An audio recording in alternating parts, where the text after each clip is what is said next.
Let's give you the markets update now. The JSE extending its losses to a third day and to its lowest in 2 months, while the rand fell to its worst level in 5 weeks as investors reconsider the timing of the first U.S. interest rate cuts. Now, the dollar soared, on the other hand. Chief Investment Officer and founder at Makwe Fund Managers is Makwe Masilela, who joins us now for a quick markets update. But Masilela, compliments of the season to you. First time talking to you in this new year. Let's start with the overview of how the markets are faring in early trade. Compliments to you and to the viewers. Yes, we've been seeing that so far since the beginning of this week, the markets have been falling in big time. So I think that sell-off now is starting to at least ease as we see that we managed to open in the positive. And the reason has been markets were basically ahead of themselves when it comes to expectations, when it comes to the interest rate cuts. But comments that have been coming from central bankers and even some of the market participants have made all, if not most market participants to start dialing back their expectations when it comes to interest rates cutting. And also data coming out, the retail sales figures. All we are saying is that any data that starts to show you resilience when it comes to economies, then that tells you that we have to start dialing back our expectations that interest rate cuts will happen sooner. Remember, we priced in like as early as March this year, but that seems not going to be happening. So hence we've been seeing that sell off. So basically today we think it's more or less overdone. Hence at least we are trying to open in the positive. Let's talk about Stats SA. It is due to publish the latest mining data. What will likely come out of this data, and what might it tell us about the state of our economy?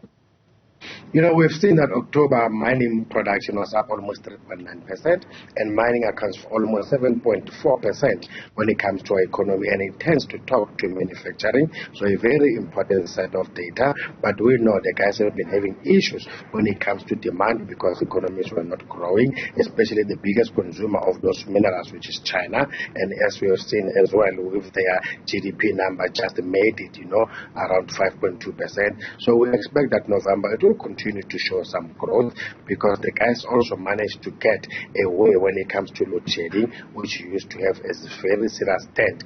But the question here is, if prices are not that attractive, we don't expect them to continue to produce more, especially prices will be going down because there's no demand.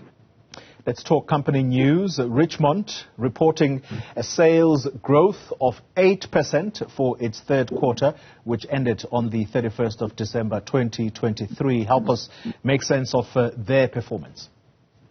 All it says that regardless of difficult macroeconomic environment, geopolitical tensions, the well-offs continue to spoil themselves, as we've seen with the sales numbers. And all regions doing okay, driven mainly by Japan, and we know interest rates that side are almost negative to zero. Asia Pacific, we know that that region has been doing that great and fast growing.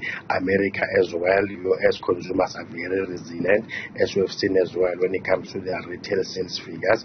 And as well, we see that retail continues to do well because growth thereof is up almost 11%. And most importantly, jewelry continues to be the one which is generating the strongest performance. Let's conclude with Motors. They've released a trading and operational update.